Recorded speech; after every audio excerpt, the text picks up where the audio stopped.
নমস্কাৰ বন্ধু বান্ধৱীসকল, স্বাগতম জনাইছোঁ আমাৰ চেনেলত অন্য এটা ভিডিঅ'লৈ।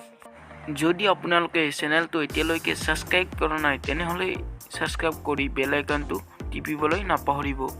আপোনালোকে জানে যে অভিনেতা কিশোৰ দাস মুম্বাইৰ হস্পিটেলত বৰ্তমান আছে।